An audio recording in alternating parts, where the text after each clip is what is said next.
empezar a grabar, ¿no? Y bueno, entonces el objetivo de esta clase fundamentalmente es entender cuál es el ámbito de acción de esta disciplina que se llama la fisiología, ¿ya? Ustedes, el particular problema que hay a través de todos los años con la fisiología, que es una disciplina un tanto integradora, en el sentido de que aquí vamos a ver conceptos que ya han sido vistos en otras asignaturas previas, principalmente conceptos de la química, de la física, de la biología celular, ¿ya? Y por cierto que uno tiene la tentación de dar por pasado esas cosas porque ustedes ya tuvieron asignaturas de eso. No obstante, la memoria es frágil, ¿ya? Así que en la medida de lo posible y no buscando retrasar el curso, vamos a ir una y otra vez sobre los conceptos básicos que son necesarios para entender los distintos temas que vamos a abordar en la fisiología, ¿ya? Así que a ratos esto va a parecer clase de física o de química o de biología celular, porque va a ser necesario refrescar estos conocimientos que usted ya en teoría fueron proporcionados en otras asignaturas. Así que eh, vamos a comenzar. Y primero que nada, y los que ya han visto las clases sincrónicas, siempre hay una recomendación de alguna lectura eh, de un capítulo del libro. En este caso recomiendo este capítulo en particular, libro que está disponible en la biblioteca del curso. Entonces la definición más importante en el ámbito de la fisiología y de las cuales nos vamos a preocupar en el transcurso de, de este estudio de todos los sistemas que son regulados en el organismo, es esta, este concepto que hay aquí que se llama de homeostasis. Y básicamente el concepto de homeostasis significa mantener un cierto ambiente interno estable en contra de circunstancias en constante cambio. Es decir, tenemos un entorno que está en constante cambio, basta con pensar, por ejemplo, en las variaciones de luminosidad y de temperatura de un día común y corriente. No obstante, em, las condiciones internas tienden a mantenerse en un equilibrio. Pero aquí es importante entender que el equilibrio de los sistemas biológicos no es como el concepto de equilibrio que ustedes han entendido, por ejemplo, en química, ya como conceptos como del equilibrio químico. Es un poco distinto a ese concepto, ¿ya? Y ese equilibrio en particular que nos va a interesar conocer se llama un estado de tipo estacionario. ¿Qué es lo que es un estado estacionario? Un estado estacionario es un estado en que una variable que está siendo regulada se mantiene estable, pero esa estabilidad depende tanto de lo que llega al sistema como lo que sale del sistema. Entonces, este ejemplo clásico que, que muestra que el nivel de agua en este estanque se mantiene constante, pero eh, su nivel depende del input o de la entrada de agua a este estanque y también depende de la salida de agua de este estanque. Entonces, visto por un usuario externo, da la sensación que el agua aquí se mantiene constante, ¿ya? Pero eso no significa que sea algo estático, sino que depende de un flujo, en este caso un flujo de materia, al estanque, un flujo de agua al estanque que tiene una entrada y una salida.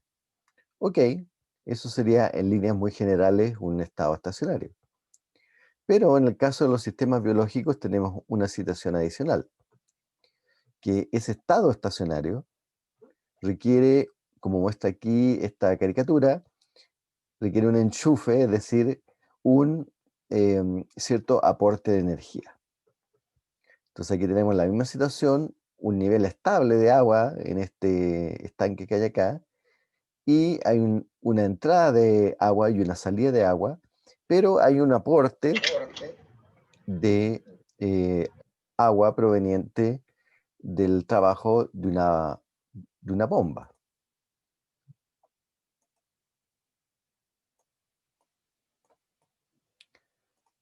Entonces, el estado estacionario es un estado de equilibrio aparente. En este caso, la variable que estamos viendo es el nivel de agua, pero que requiere en los sistemas biológicos de un aporte constante de energía, ¿ya? Entonces, si obviamente un sistema vivo, o llamamos un ser vivo, está muerto, ¿ya? Ha fallecido, pierde este estado estacionario porque no está produciendo eh, energía para mantenerlo, pero está, digamos, en algo que estamos todos los sistemas biológicos vivos y no vivos, o sea, los sistemas biológicos vivos y los sistemas en general, sí se encuentra en un equilibrio termodinámico, ¿ya? Em, entonces no confundir esas dos situaciones, ¿ya? Los sistemas biológicos requieren un aporte de energía para mantener este equilibrio. En el caso de un equilibrio químico, ustedes saben que el curso de reacción o el curso de cómo transcurre una reacción química depende de la energía, por ejemplo, de la energía de los reactantes, ¿ya? Y cuando la energía de los productos en una reacción química, piensen en cualquier ecuación química que ustedes hayan resuelto en sus cursos de química, eh, habitualmente la energía de los productos es menor que la energía de los reactivos o reactantes, ¿ya? Y eso es lo que, y eso es lo que se denomina una, un, un proceso con un cambio de energía libre negativo, o un delta G que se llama negativo.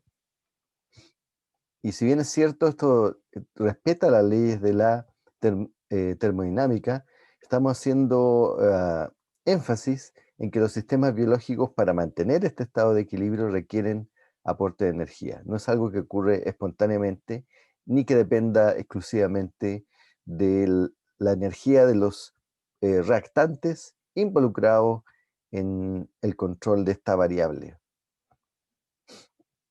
Así que la homeostasis es un estado de equilibrio particular, que es un tipo de equilibrio llamado estado estacionario. Bueno, otra característica importante es cómo es controlada este equilibrio o este estado estacionario. Entonces, un esquema súper general del proceso de control de este estado estacionario em, eh, requiere de conocer cuáles son los elementos mínimos que requiere un sistema para llamar que sea un sistema de control homeostático, es decir, o una variable sometida a control homeostático. Entonces, obviamente, lo primero que necesitamos es la variable a controlar, que en el caso de los sistemas vivos puede ser la temperatura, el nivel de glucosa en la sangre, eh, y en los niveles de cierta hormona que controla otros procesos y que son el tipo de cosas que nosotros vamos a ver a lo largo de todo el curso, cómo son controladas cada una de esas variables. Y para eso tiene que existir un sistema de control, el cual tiene que cumplir ciertos requisitos. Entonces, el requisito número uno es que tiene que existir una especie de sensor o un receptor que mida la variable que queremos controlar. Ese es el requisito número uno. Otro, que exista lo que se llama un centro de integración, En el caso, por ejemplo, de la presión arterial, tiene que existir un sensor de la presión arterial y tiene que existir un grupo de neuronas que lo que hace es comparar el valor de ese medido por ese receptor con un valor de referencia interna en el centro de integración. Y dependiendo de la diferencia que haya con ese valor de referencia, el centro de integración va a generar una cierta acción sobre un efector que, en el caso, por ejemplo, de la presión arterial, podría ser la contracción o dilatación de de la musculatura periférica, lo cual va a variar los niveles de presión arterial, ¿ya?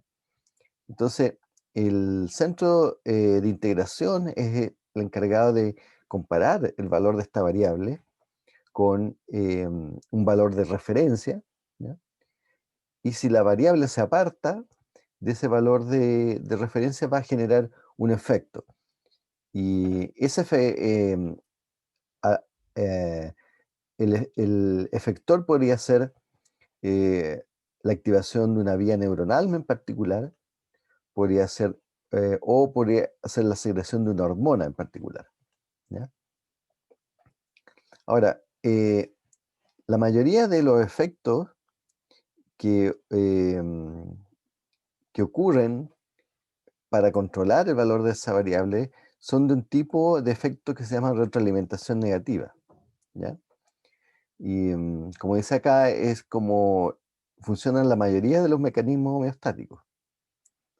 Es decir, el producto, el efector de esta vía, inhibe o apaga la señal original. O dicho de otra manera, cuando se produce un cambio de la variable original, el centro integrador genera un cambio en el efector que se opone al valor de esa variable.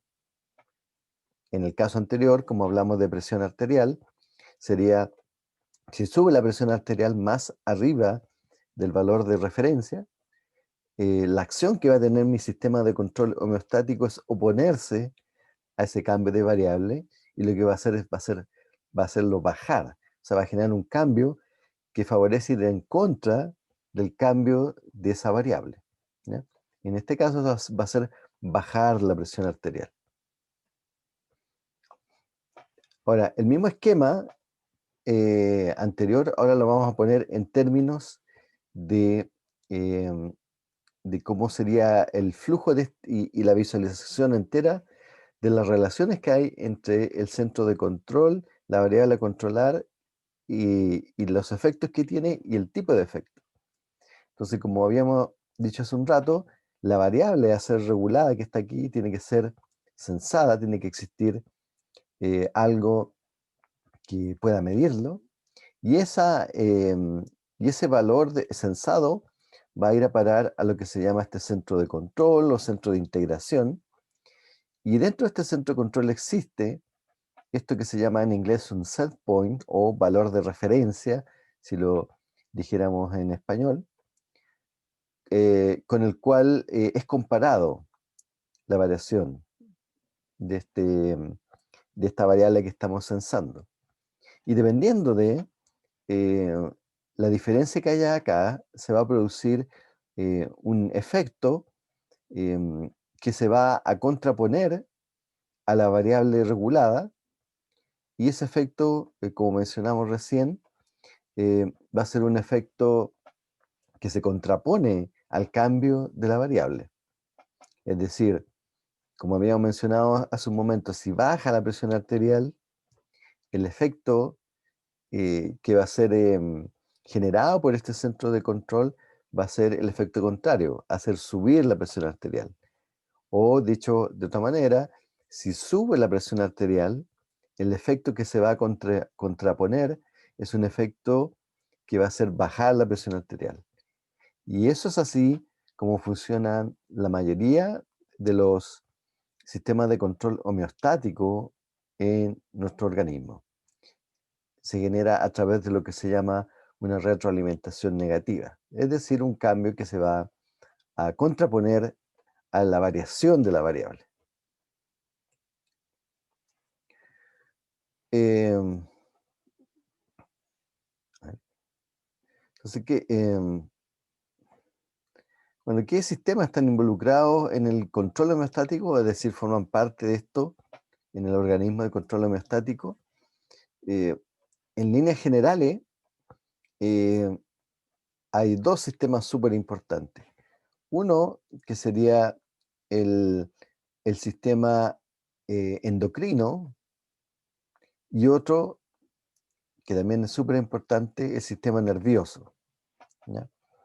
Entonces, en líneas generales, estos sistemas de control homeostático tienen, por ejemplo, sus centros eh, de control, em, son células especializadas que en el caso de el sistema endocrino son células que forman parte de una glándula y que hay una secreción o sea, el efecto se produce a través de la secreción de una hormona que va a actuar sobre el órgano efector. En este caso, por ejemplo, una hormona es secretada por esta célula especializada en una glándula y va a actuar a distancia en un órgano que, por ejemplo, podría ser aquí un capilar, ¿ya? Un capilar sanguíneo, que podría ser una hormona que controla la contracción o dilatación del capilar sanguíneo. Y eso es un efecto que es a distancia. Y las células nerviosas, eh, que serían el otro tipo de centro de control en el organismo, lo hacen a través de una señal eléctrica, ¿ya? Y el efecto se va a producir a través de la liberación de un neurotransmisor que se va a unir a un receptor en el órgano donde se va a producir el efecto. Entonces tenemos dos maneras de hacer control homeostático. Ahora, si lo comparamos, bueno, ¿cuál es la gran diferencia entre estas dos maneras? ¿Ya? Porque uno podría decir, bueno, ¿para qué tengo por duplicado, digamos, los sistemas de control? Si yo fuera un ingeniero, digamos, tendría un sistema de control que fuera bastante rápido, por ejemplo, a través de neuronas, y si quisiera hacer mucho más asegurado, digamos, lo tendría por duplicado, ¿no? O, o como pasa hablando de ingeniería aeroespacial, como pasa en los lanzamientos de cohetes, que la norma es que sean por triplicado, ya, los sistemas de control. Ya, pero eso es como pensar en ingeniero. Entonces, ¿por qué está esta como duplicidad de sistemas de controles? Bueno, nos vamos a ir viendo que en realidad que existan dos sistemas de control homeostático no significa que funcionen de la misma manera, y hay una gran diferencia con estos sistemas de control que tiene que ver con el tiempo. Habitualmente, los sistemas de control homeostáticos basados en señales neuronales, en liberación de un neurotransmisor, son sistemas rápidos, ¿ya? En cambio, bueno, rápido en el sentido que responden rápido a un cambio y generan una respuesta rápida. Pero hay otros sistemas que requieren una regulación más lenta, y para eso em, sirve el sistema endocrino. Hace una regulación que es más lenta, pero a su vez dura más, porque como depende de una sustancia química secretada, como es la hormona, las hormonas tienen una cierta vida media que es bastante más larga que un neurotransmisor, ¿ya? Y, así que si queremos, son dos sistemas de control homeostático que regulan el organismo de básicamente a dos velocidades distintas. Entonces hay cambios que nos interesan que sean de regulación moderada, lenta, y de eso hace cargo el sistema endocrino. Y hay otros cambios que son de efecto rápido, que son a cargo del sistema nervioso. Y bueno, y también en el caso del sistema endocrino y también en algunos casos del sistema nervioso, no necesariamente el efecto eh, eh, va a ser sobre un órgano distinto, ¿ya?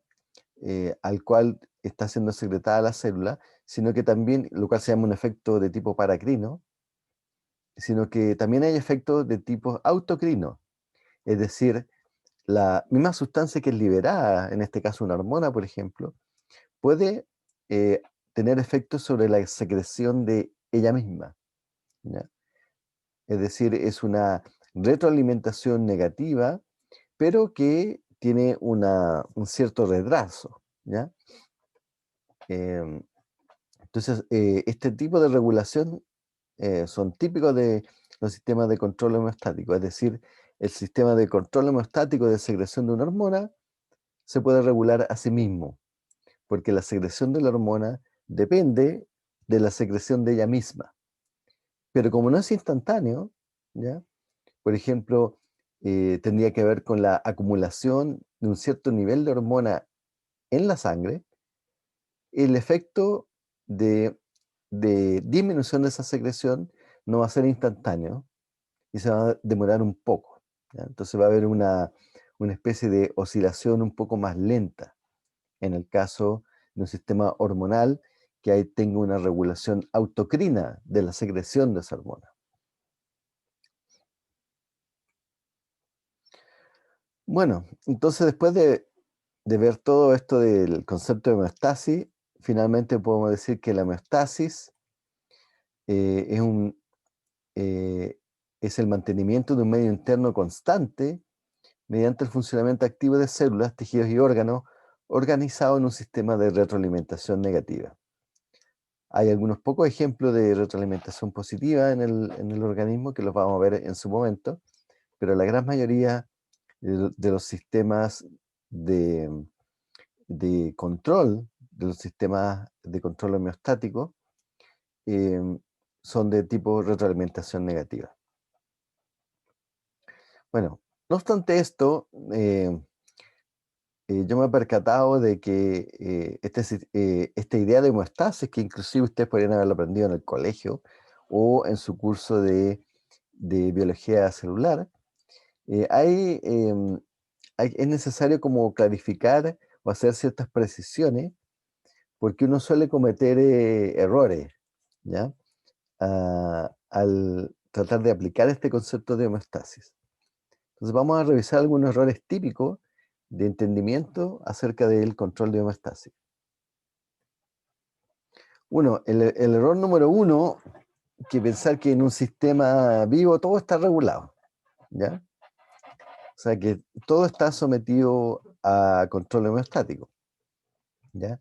Entonces es como uno de los errores más comunes al mantener, digamos, en la cabeza esta idea de mantener el organismo en equilibrio, así como que todo está sumamente controladito. Ahora, si nos vamos a la definición de control homeostático, para que todo esté controlado, nosotros deberíamos tener un sensor particular para cada variable que a nosotros nos interesa que se mantenga controlada, ¿ya? Y, y resulta que no hay sensores para todas las variables eh, que están siendo controladas. Entonces, hay ciertas variables que hay una especie de ilusión de que están bajo control homeostático. Entonces, una de ellas, de esas variables que está bajo la ilusión de que está bajo control homeostático, es la frecuencia cardíaca, ¿ya? Eh, existe como la ilusión de que está bajo control, ¿ya? No obstante, en nuestro organismo no existe un sensor, es decir, un grupo especializado de células que sea capaz de medir cuántos latidos por minuto está generando nuestro corazón. Y a partir de eso, generar un reporte a un centro integrador que lo compara con un valor típico de frecuencia cardíaca y dependiendo de ese valor va a generar un efecto de controlar los latidos por minuto. Ojo, esto no significa que la frecuencia cardíaca esté descontrolada, sino más bien la frecuencia cardíaca es una consecuencia de otro tipo de cosas que están siendo reguladas, como el volumen sistólico o lo que se llama el gasto o débito cardíaco, ¿ya? Entonces, la frecuencia cardíaca es una consecuencia de la regulación de, de otras variables que sí están sometidas a un sistema de control homeostático, es decir, existe un sensor, existe un centro integrador, existe una variable, perdón, existe un valor de referencia con el cual es comparada esa variable, y dependiendo de la diferencia, se genera un efecto a través de la secreción de una hormona o a través de una señal eléctrica a través del sistema nervioso que regula y retorna a esa variable sometida a control homeostático a un rango de, que es considerado el rango de equilibrio o control homeostático. Pero en el caso de la frecuencia cardíaca, no existe ese sensor. Entonces hay como la ilusión de que la frecuencia cardíaca está siendo controlada, pero no es una variable sometida a control homeostático. Entonces hago hincapié en esto porque es una típica confusión al pensar de que la homeostasis, el equilibrio de todo y de que todo en el organismo está regulado, si no vamos a dejar de ser organismo. No, eso no es así, ¿ya? Hay cosas que son la consecuencia de la regulación de otras variables, y aquí tenemos un típico ejemplo de la frecuencia cardíaca. La frecuencia cardíaca no es una variable sometida a control homeostático, ¿ya? Por las razones que acabo de decir, que no existe un sensor, un centro de regulador, una variable de referencia con la cual sea contrastada, ¿ya? Entonces no hay un sistema de control homeostático para la frecuencia. No obstante, no significa que sea una variable loca por ahí, sino que es la consecuencia de la regulación homeostática o del control homeostático de otras variables, ¿ya? Otro concepto erróneo que hay respecto a la homeostasis es pensar que eh, la homeostasis es una especie de interruptor de prendido apagado. Y esto viene de pensar la homeostasis como si fuera un termostato, ¿ya? Bueno, para los que no están familiarizados o no tienen aire acondicionado en sus casas o aire acondicionado en sus lugares de trabajo donde hayan estado, ustedes saben que les cuento que habitualmente para los sistemas de aire acondicionado uno configura la temperatura en un aparato que se llama el termostato. Y como funcionan los sistemas, la gente, los que conocen los sistemas de aire acondicionado, habitualmente los sistemas de aire acondicionado vienen con dos modos, un modo invierno y un modo verano. ¿Qué significa eso? El modo verano, ahora que partamos por eso, ahora que se acerca el verano, el modo verano significa que eh, el termostato fija la temperatura en que nosotros queremos mantener, la temperatura del cuarto, ¿ya?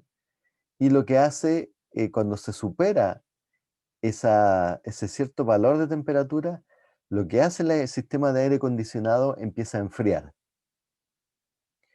Y si ha enfriado lo suficiente, lo que hace el termostato es interrumpir el funcionamiento del enfriador, ¿ya? Y deja de enfriar, o sea, lo apaga. Habitualmente lo que pasa es que sigue funcionando, por ejemplo, el ventilador, ¿ya? Que sigue recirculando el aire, pero la parte que enfría se apaga, ¿ya? Entonces, en ese sistema, claro que podemos pensar que es un sistema de control con retroalimentación negativa, ¿ya?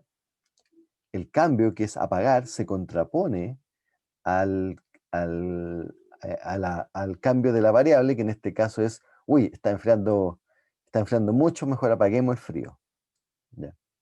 Y, y el, pero ese es el modo, digamos, verano.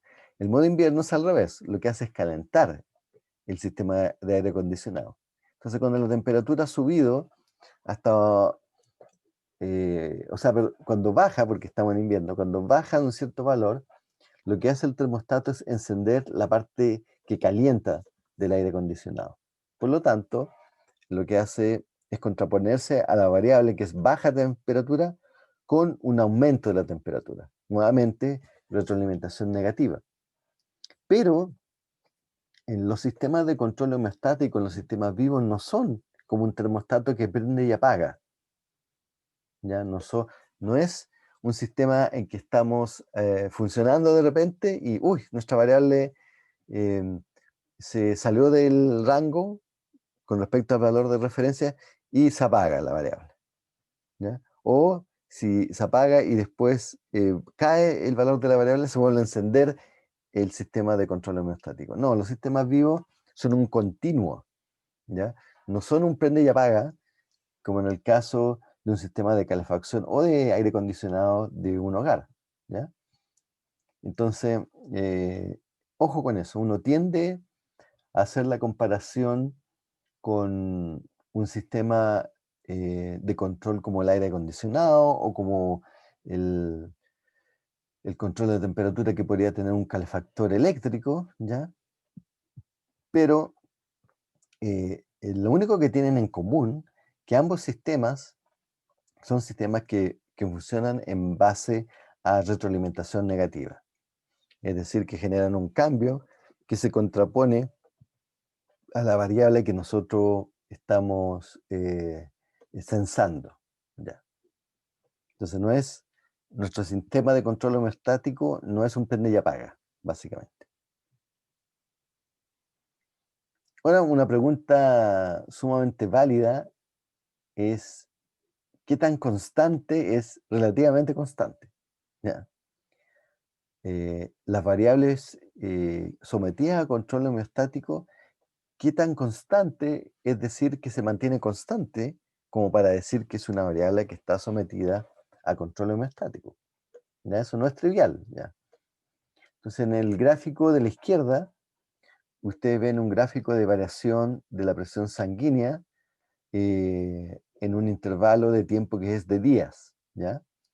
Este es un típico, y expresado el gráfico eh, en milímetros de mercurio, y lo que representan los dos trazos es la presión de tipo sistólica y la presión de tipo diastólica. ¿Ya? Presión de contracción del corazón y de contracción ventricular, dilatación, ¿ya? Eh, y lo que representa ese gráfico, como pueden ver, es los cambios de variación diaria a distintas horas dentro de un mismo día de las presiones. Y como pueden ver, es un valor que oscila bastante en términos diarios, porque el intervalo que hay aquí en este gráfico es de aquí a acá es un día, son 24 horas, ¿ya? Oscila bastante. No obstante, si tomamos la visión de los días, hay un valor que aquí dice el valor fit, el valor ajustado, digamos, que está en inglés el gráfico, que es el valor ajustado, es es un valor que es bastante suave, ¿ya? Y eso es lo que se llamaría como la presión media para esa variable en particular. Y como vemos, es un valor que se mantiene constante, ¿ya? A pesar de todas las múltiples variaciones. Entonces, el decir que un sistema biológico está sometido a control homeostático no quiere decir que su valor sea un plano en un instante, sino que puede sufrir variaciones, pero va a girar en torno a un valor que llamamos el valor normal para esa variable, ¿ya?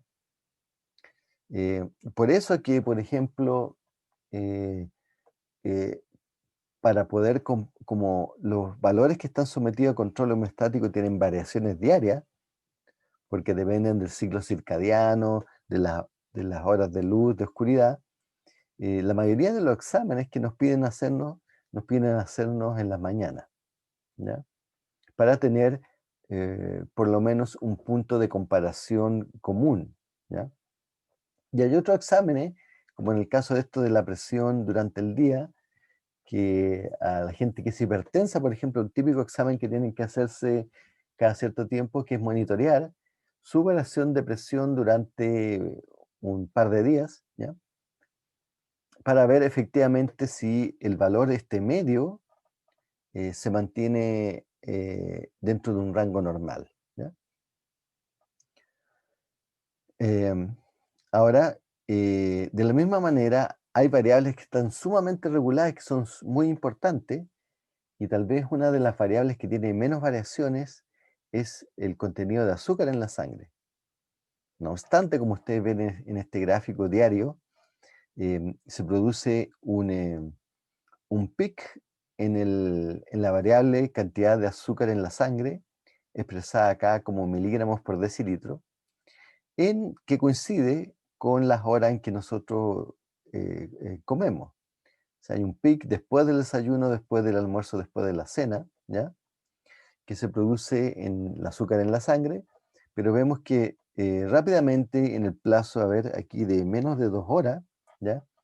El valor de la variable tiende a volver a un valor basal, que es el valor que se queda estable.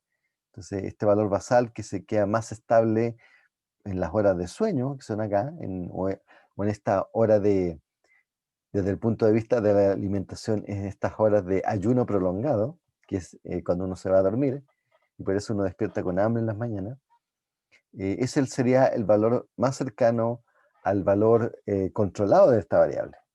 Por eso, jóvenes, es que se les pide a la gente que se hace exámenes de sangre que vengan ayunas a hacer el examen, porque obviamente queremos censar ese valor que está ahí antes de la ingesta de cualquier alimento.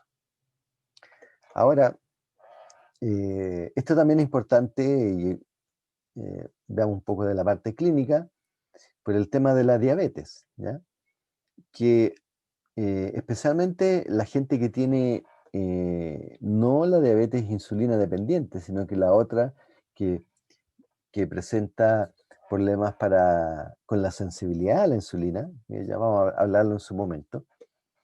eh, lo que para ellos es difícil es tener este tipo de control, ¿ya? Es decir, consumen azúcar y su sistema de control homeostático se demora bastante en volver los niveles de azúcar a un nivel normal, ¿ya?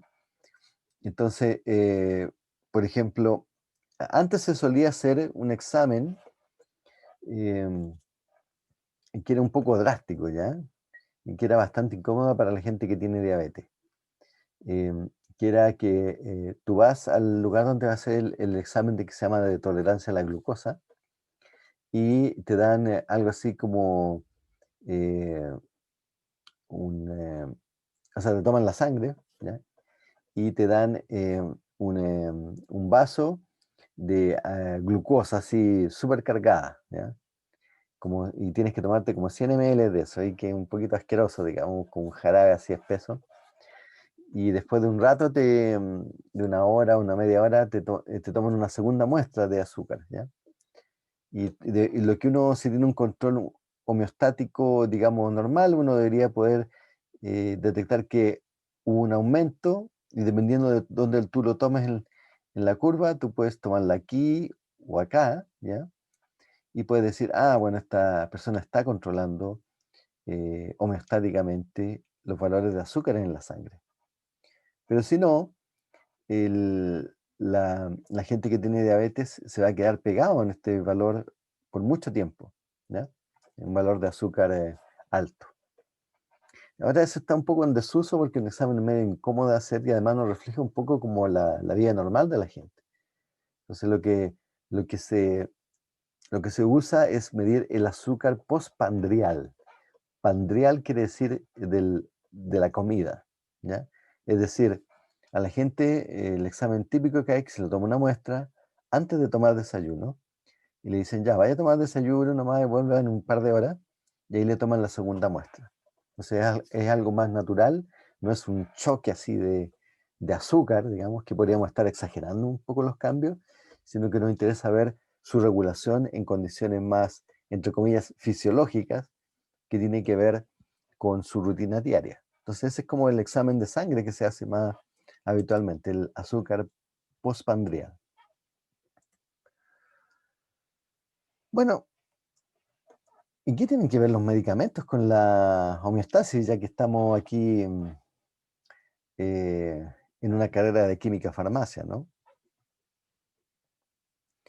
Bueno, habitualmente eh, los, eh, las patologías, las enfermedades, eh, se producen por ya sea una falla interna de un órgano en particular o por un agente exterior. O sea, el típico agente exterior son los patógenos, son los virus, las bacterias, que pueden afectar a nuestro organismo. Y lo que hacen habitualmente los medicamentos, o sea, las enfermedades, es afectar a variables sujetas a control homeostático, de tal manera que desregula nuestro sistema de control homeostático, y lo que hacen los medicamentos es procurar restablecer el valor de restablecer este control homeostático, ayudando a nuestro organismo a volver a valores normales. O sea, el típico ejemplo es, por ejemplo, la temperatura. Cuando hay temperatura alta, que es efecto de alguna infección, los antipiréticos, que son los medicamentos para el control de la fiebre, lo que procuran es restablecer el valor de la temperatura a valores normales. Ahora, los médicos, en realidad, como la temperatura es una respuesta de ayuda del organismo a luchar contra las enfermedades, en general los médicos recomiendan que solamente se tomen antipiréticos cuando tú estás en una situación de fiebre alta. Digamos, no por una fiebre pasajera, tú andes tomando medicamentos a cada rato.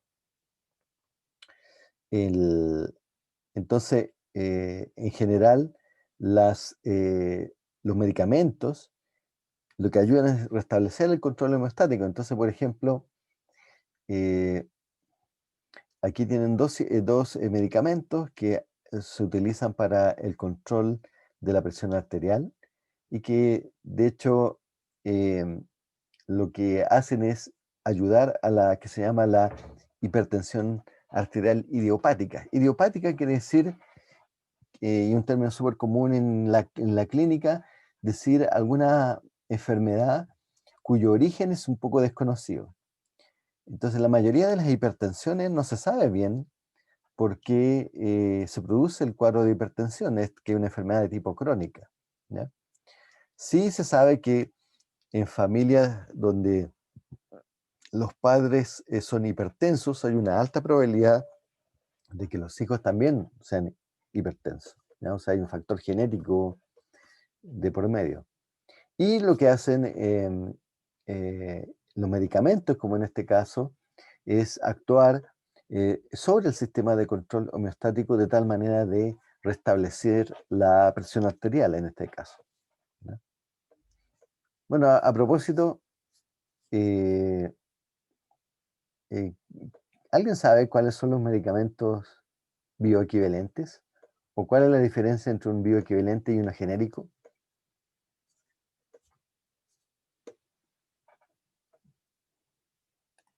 ¿Alguien que quiera opinar?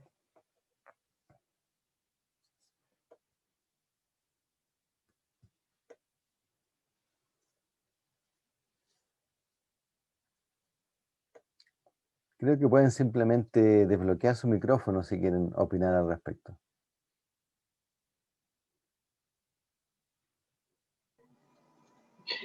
El genérico es un medicamento que se vende por el nombre del principio activo, y un bioequivalente es aquel que asegura por lo menos el 80% de la biodisponibilidad del medicamento de marca al cual se le tiene más estudio.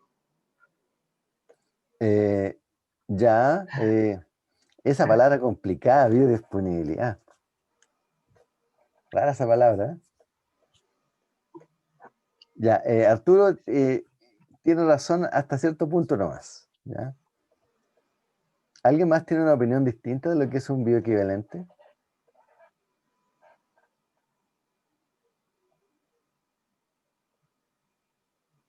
O sea, ustedes van a la farmacia y si le dan un bioequivalente y un genérico les da lo mismo. Por lo menos yo lo veo en términos de calidad, porque al final es el mismo fármaco. A veces en una dosis puede ser un poquito mayor o un poquito menor, pero lo ven más que nada, según yo, por la calidad que tiene el medicamento. Ok. O sea, los genéricos son de mala calidad. No, es que esa es la disputa que tienen, porque dicen que es el mismo medicamento en la misma dosis, pero es como, por ejemplo, de otra compañía de medicamentos. Ya, ok.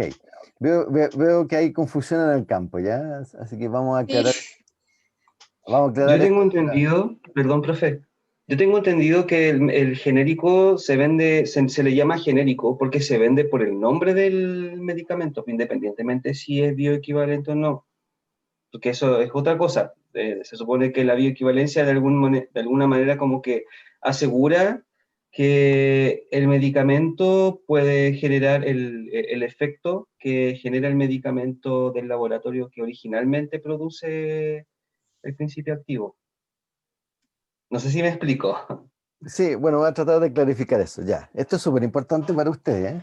Yo sé que lo van a ver en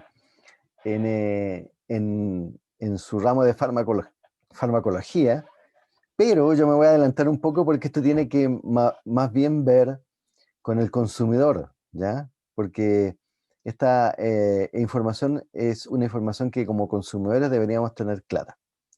Primero que nada, el medicamento que se llama genérico es aquel que contiene el principio activo, ¿ya?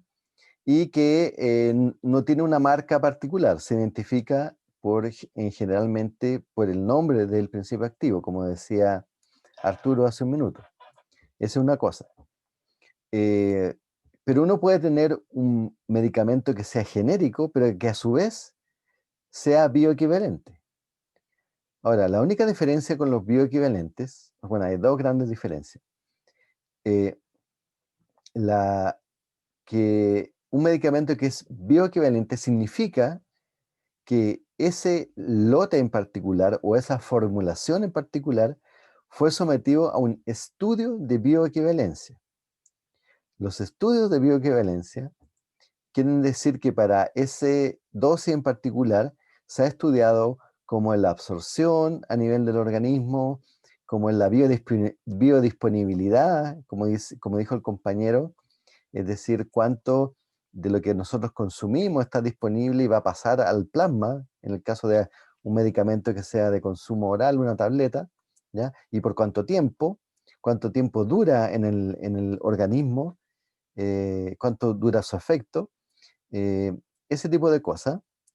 eh, y uno podría decir, bueno, pero ¿qué importancia tiene que sea bioequivalente? Si en ese sentido el genérico también va a tener una duración, una biodisponibilidad. Entonces lo importante es lo siguiente es para el consumidor. ¿Qué quiere decir? Que, por ejemplo, el remedio que está ahí, que no sé para qué es lo que es, en pantalla, que dice 25 miligramos bioequivalente de carvedilol, ¿ya? Significa que si yo voy a otro laboratorio que tiene el mismo medicamento que es bioequivalente, y la misma formulación de 25 miligramos, significa que si yo estoy a mitad del mes en un tratamiento con esta droga que tengo que tomarla todos los días, por ejemplo, significa que, chuta, el,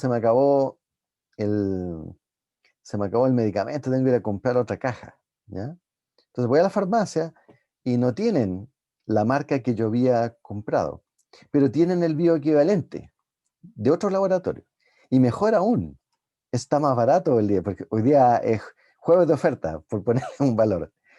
Ok, entonces, la típica pregunta, yo como consumidor, ¿puedo tomar la decisión médica de cambiarme de marca de medicamento si este medicamento es bioequivalente?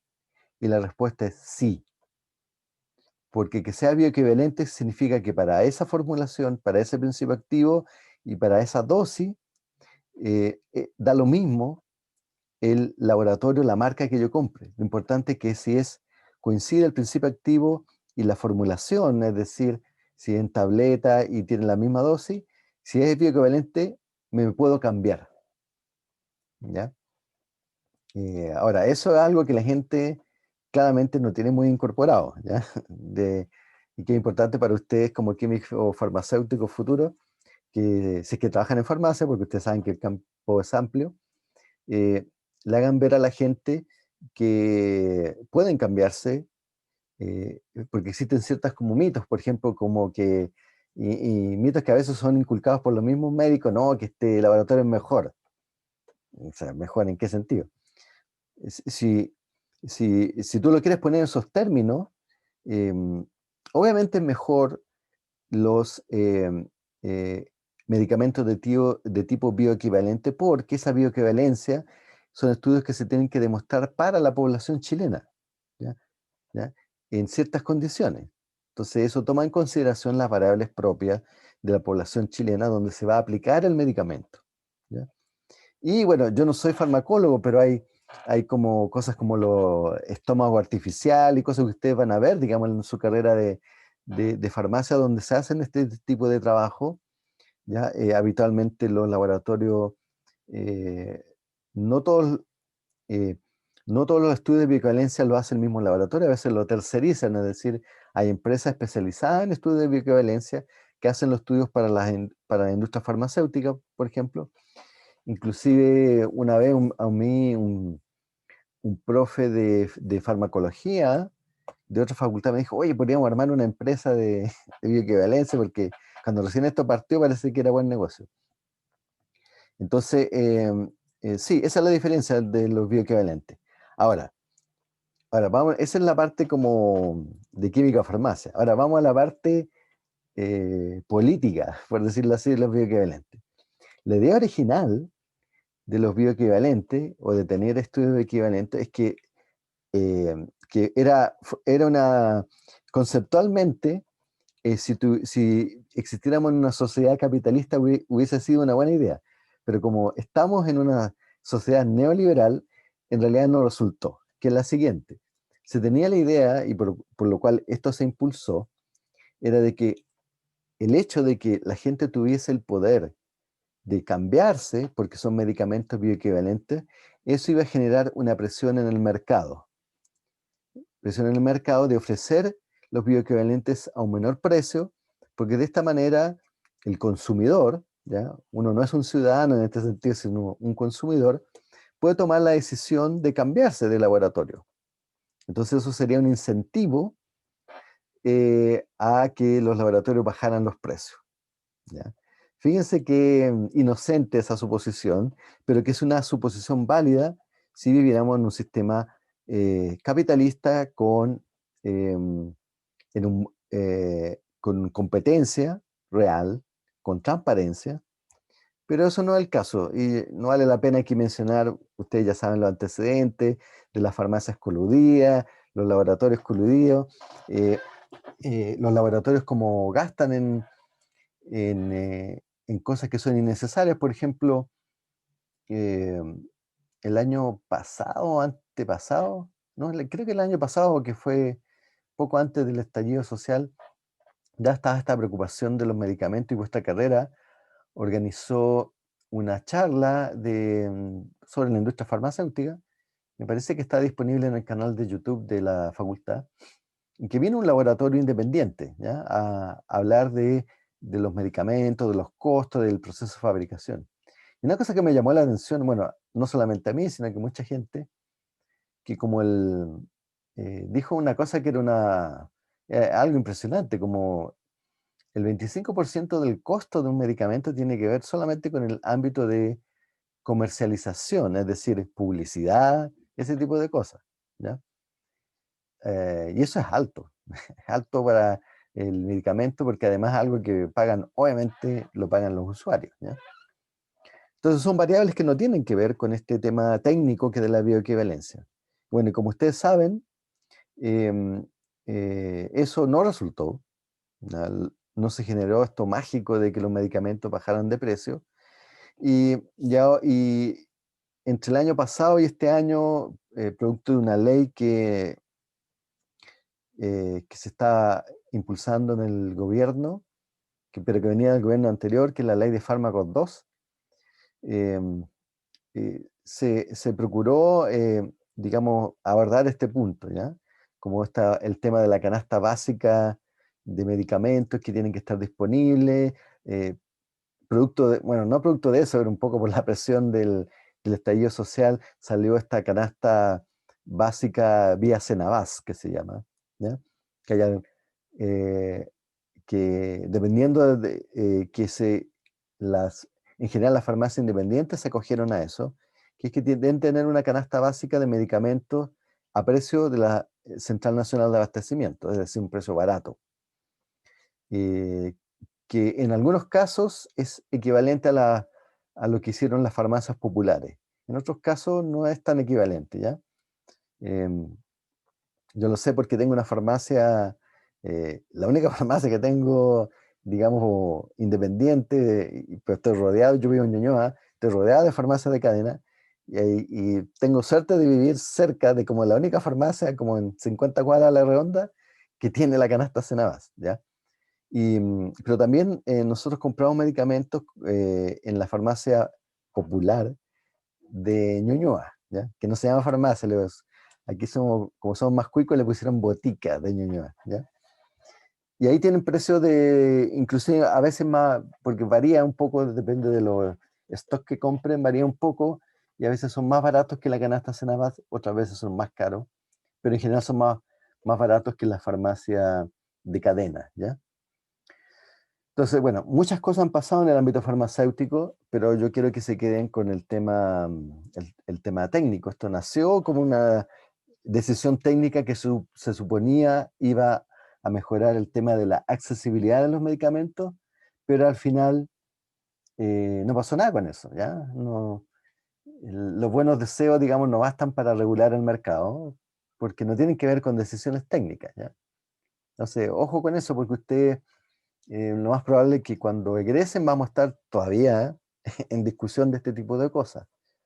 Pero ustedes, como van a ser profesionales del área de la salud, ustedes saben que lo más importante va a ser la, eh, la accesibilidad de los medicamentos adecuados a la gente, y eso en este país, como están las cosas, depende de los precios. Así que es importante conocer un poco la historia. Entonces, recapitulando, los bioequivalentes son medicamentos que han sido sometidos a estudios de bioequivalencia, lo cual posibilita que ahora el usuario pueda decidir cambiarse de marca, cambiarse de laboratorio, porque como son bioequivalentes, yo puedo continuar el tratamiento con la misma formulación, la misma dosis, en el mismo medicamento bioequivalente, pero de otra empresa, ¿ya? Entonces ahora yo tengo el poder de cambiarme porque son bioequivalentes, ¿ya? Entonces esa es la diferencia fundamental con un genérico. Y los genéricos se supone que deberían ser más baratos porque son genéricos, pero eso no siempre es así. Claro, y aquí estamos, lo que yo decía, estos dos tienen el mismo principio activo, pero uno es bioequivalente genérico, ¿ya? Y el otro es bioequivalente de marca, porque también puede ser esta combinación, que haya sido una marca en particular, haya sido sometido a un estudio de bioequivalencia, ¿ya? Y la diferencia es abismante, 10 veces, ¿ya? El bioequivalente genérico. Este precio debe haber sido de hace un par de años, ¿ya? Pero yo creo que sigue siendo tan dramático como esto.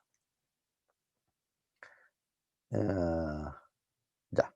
Entonces, una vez que ustedes repasen los videos de la clase, que es más completa que esta, porque también abarca aspectos históricos, qué sé yo, que está disponible en el sitio web, ustedes van a poder descargar preguntas para estudiar.